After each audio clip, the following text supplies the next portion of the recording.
Sa nakaraang video, napatunayan ng bida sa VP, na peke ang painting nito. At dahil doon, nakasingil siya ng 12 million won, bilang bayad sa kanyang serbisyo. Naengganyo na rin itong bilhin ang dala nilang artifact at kinumisyon pa nga siya sa isa pang trabaho. Pero, bago natin ipagpatuloy ang kwento, shoutout muna sa inyong mga nanonood ng bago nating series.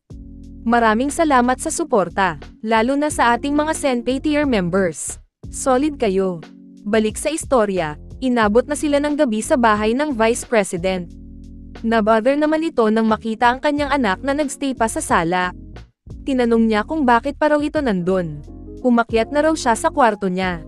Kahit na raw inutusan siya nito, siya raw mismo ang bumili ng painting na yun, na nalaman nga nilang forged pala. Sa tingin niya, meron daw siyang right para malaman ano ang sasabihin ng kanyang ama.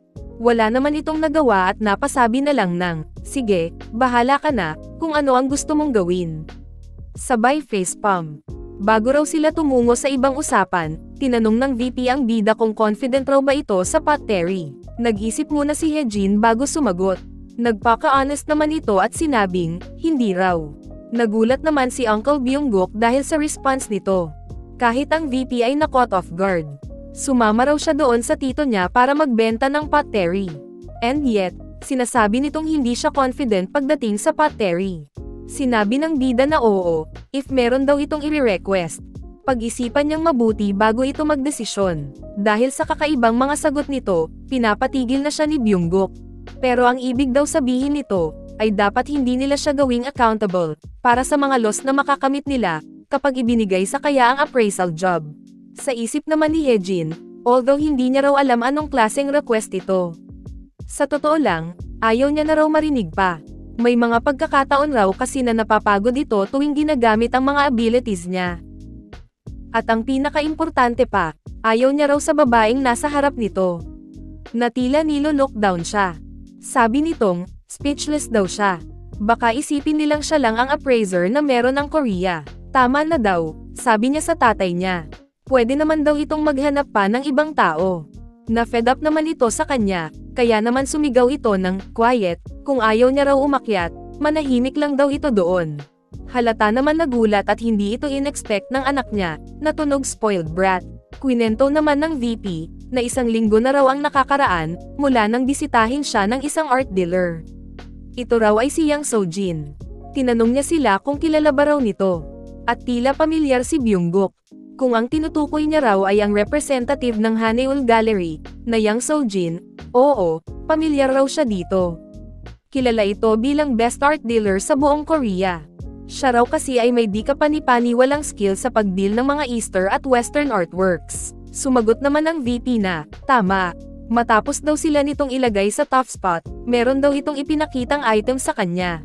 Inabot naman ito kay Hejin, para suriin. At tila nakilala niya ito sa picture pa lamang. Tanong ng VP kung ano raw sa tingin niya. Hindi ba raw nakakamangha ito? Sagot niyang, totoo ngang isang fine piece ito ng Bonchong Celadon. Ang Bonchong ay nag-originate pa sa 15th century, isang traditional na form ng Korean stoneware na merong blue-green tone. Naisip ng bida na, hindi niya malaman ang size nito, pero napaka-elegante raw ng hugis nito. Ang pattern ay strong at outspoken din. Sa litratong iyon pa lamang, masasabi niya ng siguradong best quality ito. Curious naman si Byung-guk at nakisilip sa litratong hawak niya. Ayon kay Yang Sojin, ang may-ari daw ng item ay Japanese. Pero ang problema, ang offer nito ay exchange at hindi purchase. Wala raw itong intensyon na ibenta ito kahit na gaano kalaki ang offer niya sa kanya. Interesado lang daw ito sa pakikipag-trade ng isang art mula sa gallery nila. Napaisip naman ang bida anong art gallery. Sabi ng VP, na Seon Gallery daw. Siya ang may-ari ng gallery na iyon. Tama, naalala na ng bida na manager lamang si Yunhai doon. Ang ibig sabihin ba raw ng VP, ay ang gusto nito, ay hindi lamang appraisal sa pottery sa litratong pinakita niya. Sagot naman itong, oo. Kailangan niya raw ng item mula sa Seon Gallery, na magagamit niya para i-trade sa Bonchong Celadon. So kailangan niya rin ng appraisal, para sa item na ipapalit. Nakatanggap na raw ito ng appraisal mula sa iba pang mga eksperto, pero puro weird na bagay lang daw ang sinasabi nila. Kaya naman ang gusto niya raw, ay appraise nito ang parehas na gamit, at sabihin kung ano ang mas mahalaga sa dalawa. Sabi ng bida, kahit na raw siya ang mag-appraise ng mga ito, maaring parehas lang ang sasabihin niya, sa nabanggit ng mga expert sa kanya. At nag-agree naman ng VP. Isa pa raw, kumpara sa ibang appraiser, mas mataas ang singil niya rito, dagdag ni Hejin. Napainom naman ito ng kape at sinabing, alam niya raw. Napatanong naman ng bida, na kahit ganon, siya pa rin daw ang pipiliin nito, dahil lamang daw ni-reveal nito na forgery ang painting na meron siya. Sagot naman nitong, marami na raw siyang nakitang mga tao na overly confident sa kanilang kakayahan. Pero lahat halos sila ay kinabahan kapag nakakaharap na siya. Pero si Hejin daw ay kakaiba. Ang lakas ng loob nitong mag-request ng milyon-milyon sa kanya. Unless baliw raw ito, ang bagay na iyon, ay hindi magagawa kapag may confidence ka lamang. Siyempre, nakibatin na naman ang anak nito. Tumayo siya at sinabing, paano kung baliw lang daw talaga ito? Pwede naman daw na sobrang taas lang talaga ng confidence level niya o pwede rin namang desperado ito para sa pera, hindi ba? Sagot naman ng kalmado nitong ama, kung crazy daw talaga si Hejin, then ability na rin daw niya ito. Kahit si Director Lee ay napasabi na, ang appraisal fee raw para sa trabahong iyon, ay maaring pumalo ng 100 million won. Wala namang pake ang VP at sinabing, this is a matter of my pride. Nang ipakita raw kasi sa kanya ito ni Yang Sojin, napansin niyang meron itong dalang iba pang mga files. Bukod sa item mula sa Seon, mukhang meron din daw itong mga gamit na gustong makuha sa ibang mga lugar. Ano raw ang mangyayari kung sakaling, makilala siya at masabing siya lang ang nawalan ng pera dahil nag-trade ito not knowing ang halaga ng item. Humingi naman ng tawad si Director Lee sa kanya. Tumingin ang VP kay Hejin at sinabing, hindi niya raw ba tatanggapin ang komisyon na ito. Pinag-isipang mabuti ito ng bida at sinabing, tatanggapin niya na raw. Natuwa naman siya at sinabing, kung wala raw itong tiwala sa sarili, imposibleng tatanggapin niya ang ganong klase ng trabaho. Nairmind naman ni Hejin na regardless sa authenticity ng item, ang bayad daw na hihingiin niya ay 1% ng appraised value. Normally, dahil dalawa ang item na ipapa-appraise nito, tatanggap dapat siya ng 1% sa bawat isa. Pero para raw sa convenience nito, kahit bayaran na lang daw niya is 1% ng may pinakamataas na value sa dalawang item. Tatanggapin niya raw ba ang offer na ito? Sumagot naman itong, alright, let's do that. At nag-shake hands na nga ang dalawa para sa deal na ito. Dagdag ng VP, si Director Lee na raw ang bahala sa pagbabayad sa kanya. So wag daw itong mabahala at ibigay ang best niya sa trabaho na iyon. As usual, naki-entre na naman ang anak nito at sinabing, see you bukas sa gallery, sabay abot ng kanyang kamay. Napakamot ulo naman na ng bida at sinabing, hindi naman daw nito kailangang sumama. Kung pupunta raw ito, para lamang ay distract siya, bakit hindi na lang daw siya pumirmi sa bahay nila at hintay ang malaman ang resulta instead?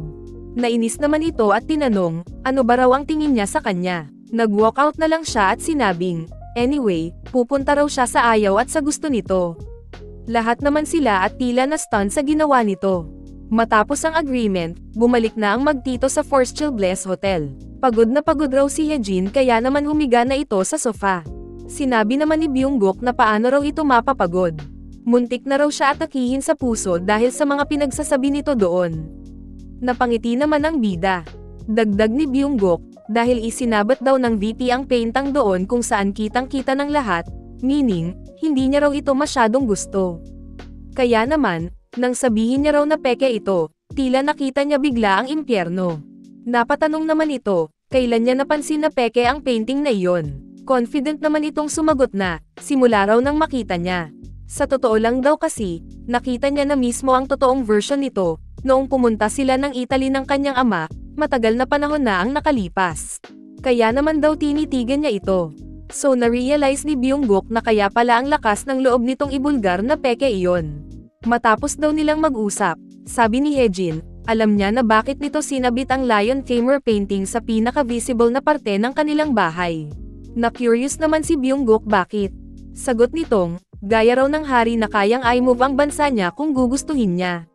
Si Vice President Lim Song-jun daw ay pre-project ang image nito bilang trainer na nagte-train sa Beast, which is ang leon. Nag-agree naman si Byung-guk na tama raw.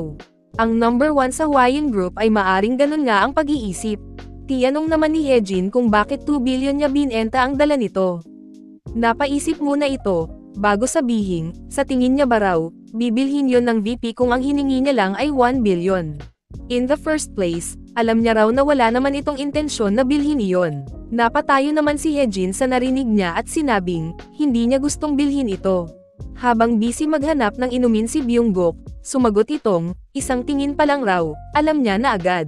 Ang gaya niya ay bibili lang ng ganong item sa ikalawa o ikatlong mong pagbisita sa kanya. Na-amaze naman si Hejin sa uncle nito at sinabing, hindi niya alam na manghuhula raw pala ito. Tinawag siyang punk ni Byung-guk. Tinatrato man siya bilang kriminal sa Korea, pero sa China na raw, sikat ito doon. Anyway, pagkakita niya pa lang daw sa VP, naramdaman niya na ito. Sigurado raw siyang nag-background check ito sa kanya. Gulat naman ang bida at sinabing, malamang alam daw ng VP na isa itong tomb robber. Sagot niyang, syempre naman. Mataas ang posibilidad na alam nitong nanakalang nila noon ang ibinenta niyang item. Kaya naman daw, sinubukan nitong, tumawad sa presyo. Gayunpaman, para hindi raw ito mapahiya, hindi siya agad tumawad. Siguro iniisip nitong baba niya raw ang presyo kapag pinaalis siya nito. Gayunpaman, nahuli niya na agad nito, nang nag-react ito taliwas sa ine-expect niya. Hindi niya inasahang wala akong pake at aalis na lang kung hindi niya ito magugustuhan. Na-realize naman ni Hejin, na yun pala ang dahilan kung bakit 2 bilyon ang benta niya. Marahil tumawag daw ito ng half the price, kaya naman sabi ni Byung-guk, kailangang 2 bilyon ang presyo niya. Although, prepared naman daw siyang ibenta ito ng mas mababa, hindi niya inasahang makukuha niya ito for 2 billion salamat sa pamangkin nito. Again, hindi sila related by blood, close friends lang sila ng tatay ni Hejin kaya uncle o tito ang tawag niya dito. Dagdag ni Byung-guk, kung alam niya lang daw na mangyayari iyon, sana 3 billion na ang hiningi niya. Sayang raw. Sa isip naman ni Hejin, hindi niya alma kung tatawagin itong eksperto sa trading o isang taong kwalipikado para maging con artist. Bigla namang may na-realize si Hejin, ibig sabihin daw nun, ay kumita siya ng extra 1 billion, pasalamat sa kanya. Wala naman daw siguro itong nakakalimutan, hindi ba? Pinagpawisan naman si Byung-guk dito at sinabing punk, sige na nga, since close daw sila, bibigyan niya ito na nagmalaking bonus. Masaya na raw ba siya doon? Parang bata namang sumigaw ng yehey si Hejin. Well, kahit ako siguro, partihan kahit 10% lang ng 1 billion, magdidiwang din. Anyway, hindi raw alam paano sasabihin ito ni Byung-guk, pero alam niya raw na siya ang dahilan kung bakit nito nakuha ang komisyon na iyon pero, matapos daw ang insidente na iyon, mas okay daw kung hindi na ito magiging involved sa Hwajin Group. Hindi raw siya sigurado kung nagustuhan ba talaga siya ng VP. Pero sa huli raw, maaring ituring niya silang members ng same gang. Para raw kasi sa mamayamang merong pera at kapangyarihan, sila ay tinuturing na swindlers na parang mga flies na kumakapit sa mga gamit na gusto nila. Best case scenario raw, either matatake advantage ito o kaya naman, piliting ibenta ang mga items sa mababang halaga. Pero kung madadawat daw siya rito ng matagal na panahon, siguradong hindi raw ito makakakita ng good end. Kahit daw ang ama nito, na greatest swindler kung ituring, ay nagkaroon din ng mga paghihirap sa ganong merkado. Kung hindi raw dahil sa ama niya, malamang ilang beses na itong muntik mamatay. Of course, lahat naman daw sila ay gustong kumita ng pera, pero ayaw niya raw na mapahamak ito. Sagot naman ni Hejin, na wag daw itong mag-alala. Hindi niya man daw alam, lahat ng nangyari sa kanila ng kanyang ama, pero nakapagdesisyon na raw ito. Hindi siya basta-basta magpapadala sa mga kagustuhan ng ibang tao, ever. Makikita naman ang shaman sa gilid nito na tila natuwa sa narinig niya. Malalagay nga kaya sa alanganin ang buhay nito in the long run. Kung sa bagay, bilyon-bilyon ang pinag-uusapang halaga ng mga items na ina-appraise nito. Grabe, ang laki ng kita ng bida, bukod sa bayad ng VP sa painting, nakakuha pa ito sa Uncle Byung-guk niya. At meron pang bagong komisyon na parang mas malaki pa ang halaga. Ibang level na talaga ang bida natin. Sana all. Anyway, kung curious ka what happens next, siguraduhin mong naka-like, follow o subscribe ka sa aming channel o page. Share mo na din ito sa iyong mga tropang mahilig sa manhwa.